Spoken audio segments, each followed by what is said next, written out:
asirin duniyar wata, abinda ba lalai ne ka sani ba game da shi. Mun saba ganin wata yana haskawa a sararin samaniya da dare. Amma shin ka taɓa tambayar kanka wata haƙiƙaninsa ya yake? Shin haskensa daga jikinsa yake fitowa ko kuwa akwai wani sirri dangane da hakan? Ga wasu abubuwa da ya kamata ka sani dangane da shi.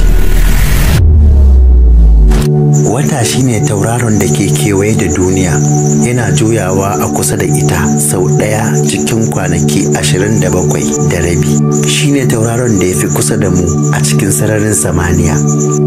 Na biyu, wata baya fitar da haske daga jikinsa.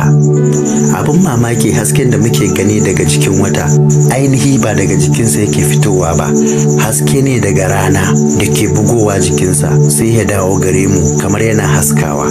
Abu na uku, tasirin wata kan ruwan teku.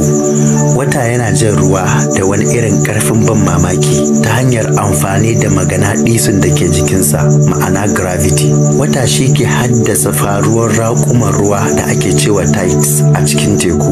Wannan yana nuna mana irin ƙarfin wata wajen gravitational pull. Na hudu, mutum ya taɓa hawa kan wata. A shekara ta 1969, Neil Armstrong ya zama mutum na farko da ya fara ɗaura kafarsa a kan wata, yana cewa small step for man but a giant leap for mankind. Sannan shi da tawagarsa ta Apollo 11 sun dawo da duwatsu da 'yan turbaya daga duniyar wata domin bincike. Na biyar, nisan wata da girmansa. Wata yana da nisan kilomita 394,400 daga duniya. Yana da girma rabin ɗaya daga hudun duniya.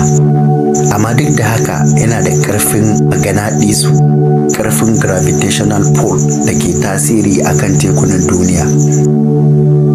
Na shida, duniyar wata babu iska. A can babu iska bare a yi numfashi, wannan yasa babu sauti. Wanda ya shirya zuwa duniyar wata sai dai ya saka kayan kariya kamar yadda 'yan sama jannati ke yi.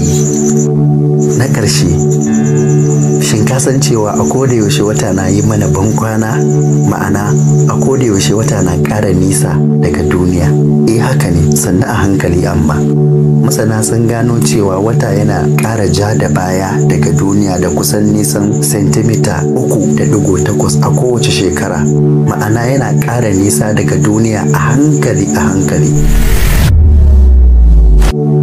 Abin da ya kamata ka sani a nan, wata ba kawai abin kallo ba ne, sirri ne da ke nuna mana ƙarfi da hikimar mahalicci subhanahu wa ta'ala. Ku kasance tare da mu a Aslim TV domin mun ƙudiri aniyar bayyana sirrikan duniya daga sama har ƙasa. Ku rubuta mana a comment wani abu ne game da wata ya fi baka mamaki.